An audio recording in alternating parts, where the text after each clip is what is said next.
I sat in meditation every single morning thinking that I was rewiring my brain for abundance. But I was actually strengthening the exact neural pathways that kept me stuck in debt, experiencing struggle in life, anxiety, depression. And I realized that I was meditating in survival mode. That's exactly what I was doing.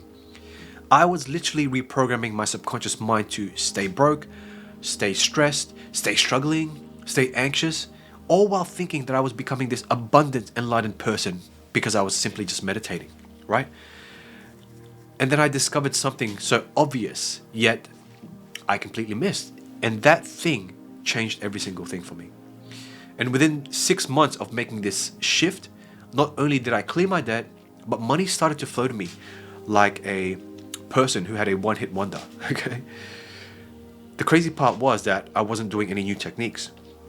I was doing the same meditations, same mental rehearsals. However, I was approaching it from a completely different place. Like I had been trying to drive a car by sitting in the back seat and then wondering, why the heck am I crashing all the time? Okay? So, what I'm about to share isn't another meditation technique or a manifestation hack, but it's the missing piece that Dr. Joe actually talks about all the time. But if you are like me, for years, completely miss it because, I was too busy trying to do the work instead of being the work. And let me tell you right now, there was this one realization that I had that was so counterintuitive that it just felt wrong when I first tried it. Like eating pizza crust first type of wrong. But that's exactly the thing that unlocked everything else for me. So there I was every morning. I'd wake up, sit in my meditation chair, do my hour-long meditation, and I was that guy, right? You know that guy. The guy who turns a simple hangout with friends into a TED Talk about pineal gland. I was that asshole. But deep inside me, I was a mess. I'll admit it. I would check my bank account with the same fear as I would Google symptoms of an illness at 3 a.m. And I would make stupid financial decisions that got me into even more debt because I was in survival mode. And I was pretending I understood abundance. It was like I was intellectually getting A+ in Joe Dispenza's work, but emotionally failing the entire class completely. Like I knew all the concepts in my head, but I wasn't embodying any of them in my heart. That's when I realized my first mistake. I was trying to manifest from my head instead of my heart. You see, I thought manifestation was some intellectual type of process, right? If I understood the concepts, if I visualized clearly enough, if I said the right affirmations, then obviously the universes would respond to me. No. But here's what Dr. Joe actually teaches that I completely missed. And it's that manifestation isn't an intellectual process at all, but it's an emotional one. And I remember sitting one time in meditation one morning, mentally rehearsing winning the lotto, you know what I mean, for the 1000th time. And this thought hit me. It was like a new thought. And it said, you're thinking about abundance, but you're not feeling abundance at all. I was like, whoa. It was true though. I was creating detailed mental pictures of wealth while my body was tense, tight, contracted. My breathing was so shallow. My jaw was clenched. It felt like I was at the dentist. I was visualizing abundance while my body was physically embodying lack. That's when I realized my body doesn't respond to my thoughts, but it responds to my emotions. And my emotions were completely disconnected from what I was actually mentally rehearsing. Think about it like this. It is like trying to drive a car by sitting in the passenger seat or back seat. Okay, the passenger seat. If you're sitting in the passenger seat, you can see the road perfectly. You know exactly where to go, but you're not actually in control of the car. So our emotions are the driver, not our thoughts.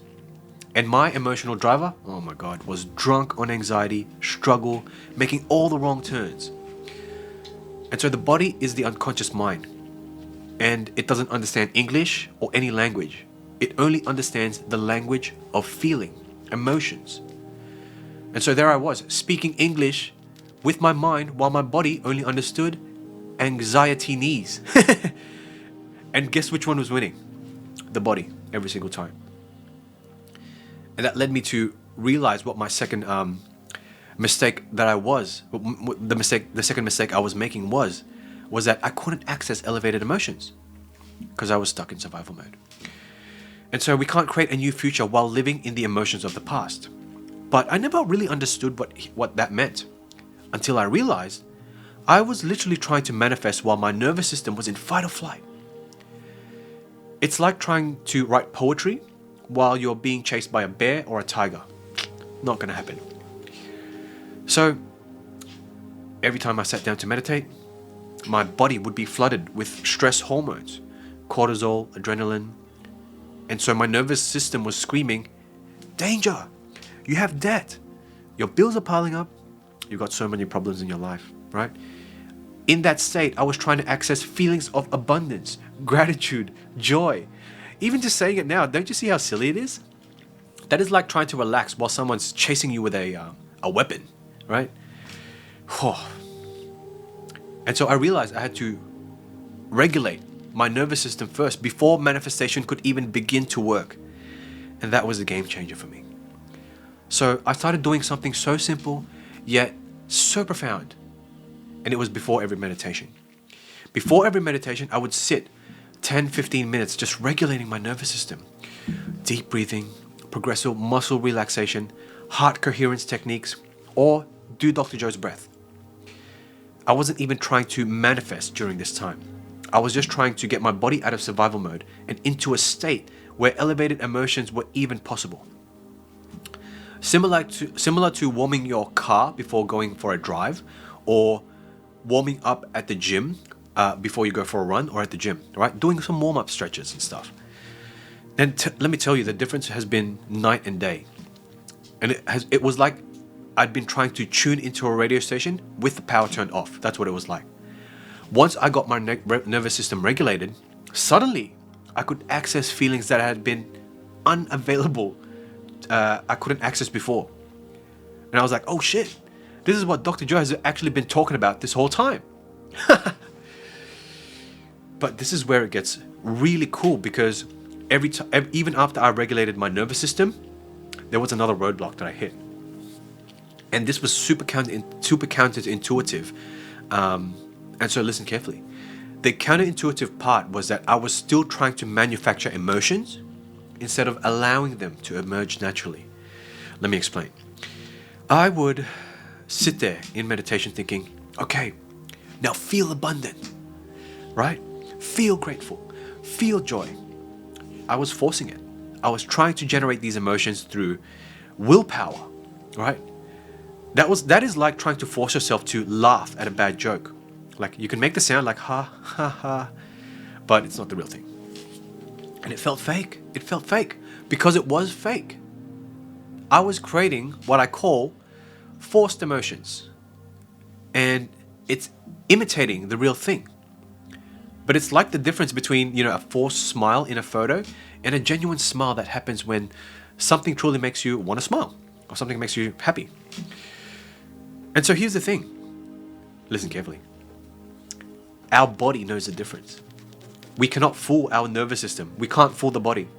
That is like trying to tickle yourself, right? It doesn't work because you know it's coming.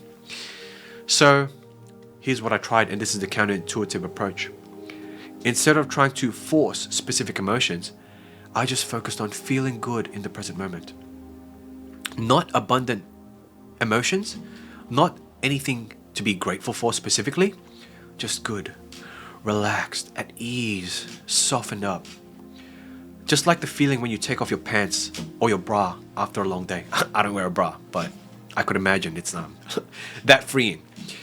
So I stopped trying to manufacture the exact emotional states that I thought would manifest my desires, and instead just allowed myself to feel whatever emotion or elevated emotion naturally emerged when I was just relaxed and present. Sometimes it's just contentment, right? Sometimes it's a subtle joy. Most of the time it's just peace. But it was always authentic. And that authenticity made all the difference. That is like the difference between a real orgasm and a fake one. Your body knows which is which, and so does the universe. So that led me to another discovery, and that there are specific physical sensations that indicate when we are truly in an elevated state. And for years, I'd been meditating without even paying attention to what the heck was happening in my body. But the body is the unconscious mind, subconscious mind, whatever you want to call it. And it keeps score, you know? It keeps score. So I started paying attention to the physical sensations that accompanied genuine elevated emotional states.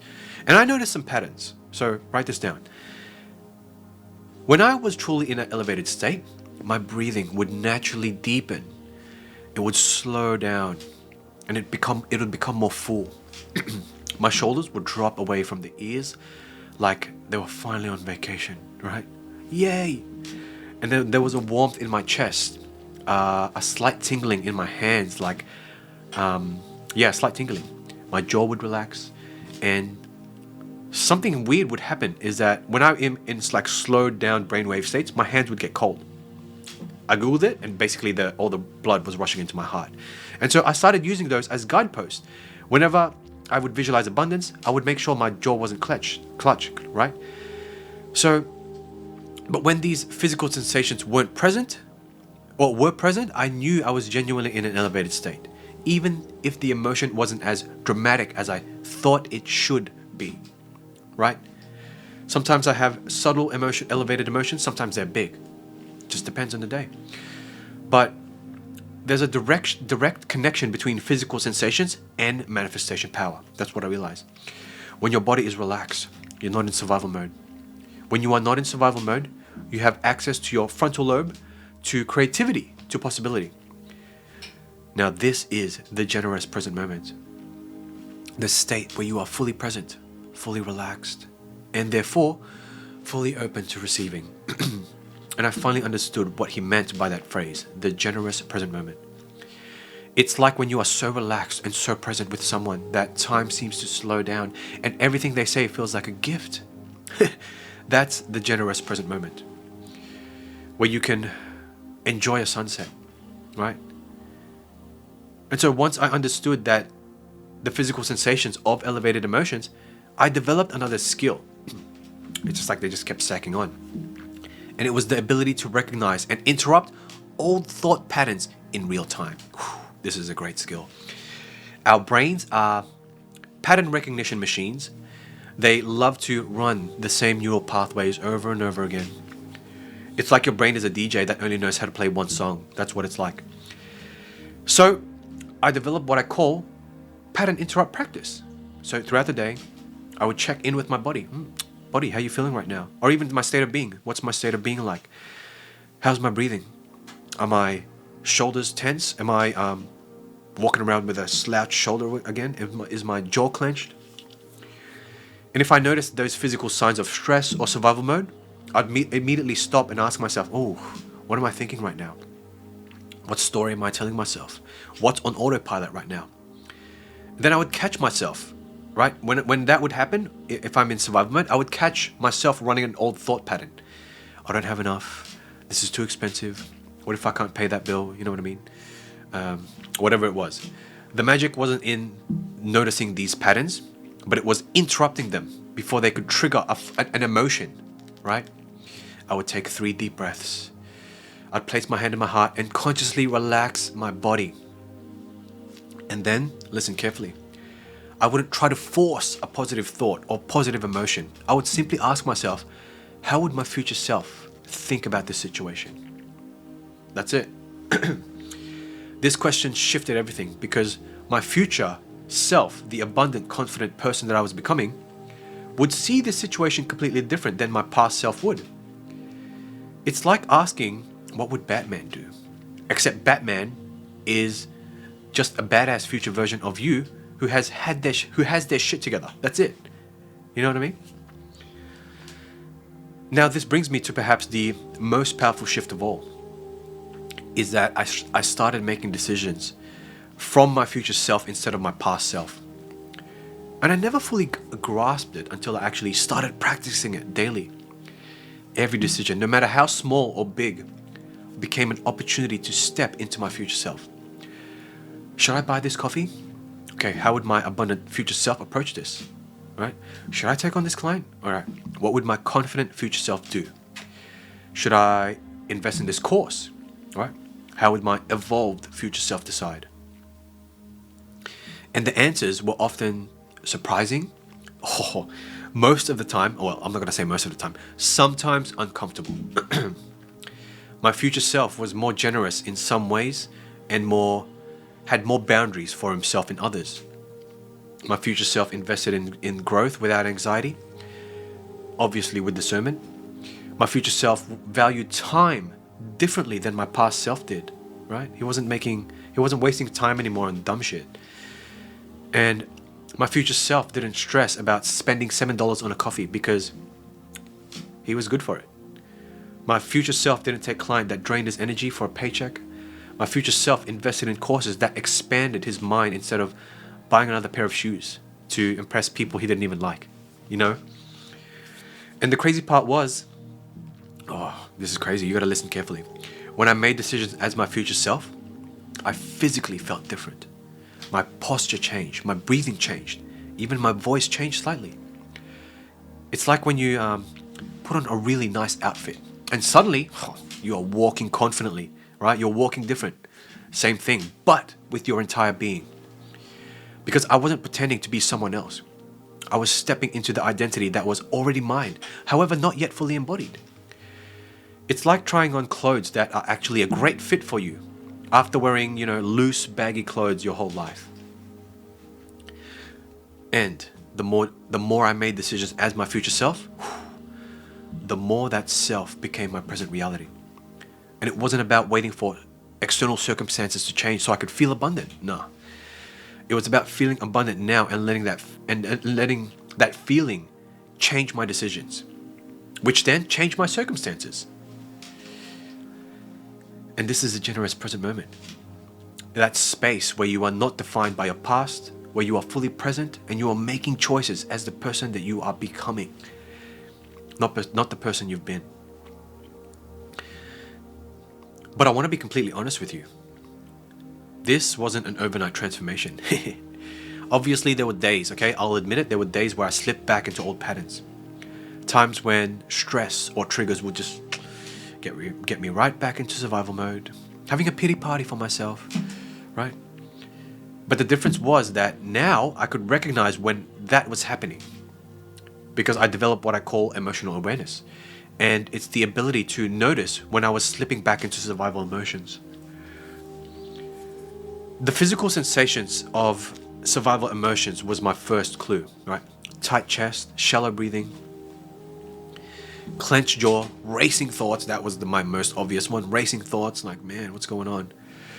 Then, when these appeared, I already knew I was going back into old patterns.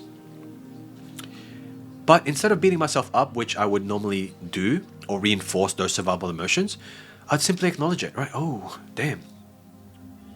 I'm in survival mode right now, and that's okay. I know how to shift. But sometimes I would let myself feel these survival mode emotions because that's what my body wants to experience or release. And it's like noticing you've accidentally walked into the wrong bathroom. Right? No need to panic, just calmly exit and go to the right one, right? Don't act like you've never done that. And let's go back to the basics. Regulate your nervous system. Fix that and get into a relaxed state so you can make elevated emotions emerge naturally. And then make decisions from your future self. That's it. Every time I went through this cycle, the pathway back to elevated states became clearer and easier to access. And I was strengthening a muscle, an emotional resilience muscle. And that's when I truly understand that meditation isn't about the time you spend with your eyes closed, but it's about how you live with your eyes open. That's a big one. Like, just living life became a meditation itself. So, how can you apply this in your life? And how can you apply this in your own practice? Well, write this down. Before you even begin to meditate or do a creation meditation, just spend or even visualizing, mental rehearsing, or even affirmations. Spend 10 to 15 minutes regulating your nervous system. Deep breathing, progressive muscle relaxation, heart coherence, do the breath. If those survival emotions are like in your face, do the breath. Do whatever it takes to get out of survival mode. It's like preheating the oven. You gotta preheat the oven before you bake something. And pay attention to the physical symptoms in your body. Learn to recognize what genuine elevated states feel for you specifically. Now, these physical markers are your guideposts. And it's like learning what being tipsy feels like, so you know when to stop drinking before you text your ex. And don't try to force emotions. Don't try to manufacture emotions. But instead feel good in whatever authentic way emerges naturally, just because you are relaxed and present. That's it. It's like good sex. The more you try to force it, the less likely it's going to happen. And so throughout your day, practice pattern interrupts. Check in with yourself regularly. When you notice signs of stress or survival mode, pause, take 3 deep breaths, excuse yourself if you have to, and ask yourself, how would my future self approach this situation? Or how can I bring myself back into the present moment? That's it. And make decisions, big and small, from your future self rather than your past self. This is how you build the neural pathways of your new identity. It is like investing in who you want to be with every choice you make. And trust me, your future self has way better taste than your past self. No offense to your past self, okay? Be gentle with yourself when you slip back into old patterns. Simply acknowledge it. Oh, I went back to my old self again. Regulate your nervous system and return to elevated states without judgment. It's like when you fall off a bike, right? The point is to never fall, but it's to get back on without making a dramatic scene about it. That's it. And manifestation isn't about forcing the universe to give you what you want as well, but it's about becoming the person who naturally attracts and creates what you desire. It is not begging for the universe for a better life, but it's about becoming someone who naturally lives that better life. It's not about thinking your way to a new reality, but it's about feeling your way there. Not from your head, but from your heart. Your head is like Google Maps giving you directions, but your heart is the actual car that gets you there.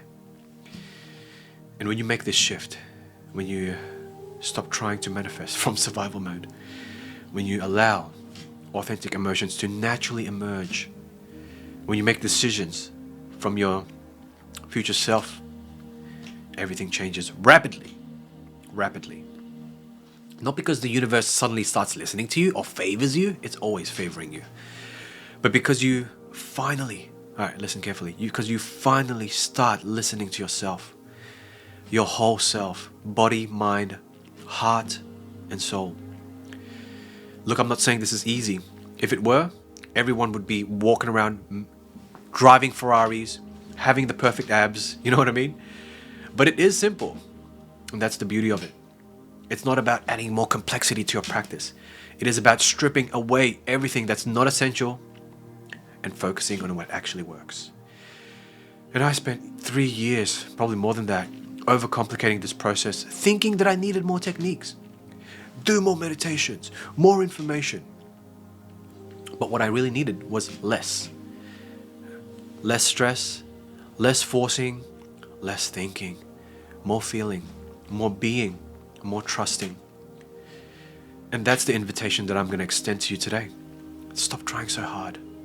Stop making manifestation another thing to your to-do list, right? Start trusting the wisdom of your body, the intelligence of your heart, the power of authentic emotion. And if this resonated with you, and you are someone who's done all the work, read all the books, attended masterminds, maybe even hired coaches, but you still feel stuck hitting that invisible ceiling, here's what I would need you to know. The real shift doesn't come from trying harder, but it comes from upgrading the identity and the nervous system that runs the show. Because that's what's changed everything for me and my clients like Tucker, Tanya, and Zarina. And if you want to see exactly how we broke down their old patterns for good and how you can map out your own breakthrough, then click on the link in the description.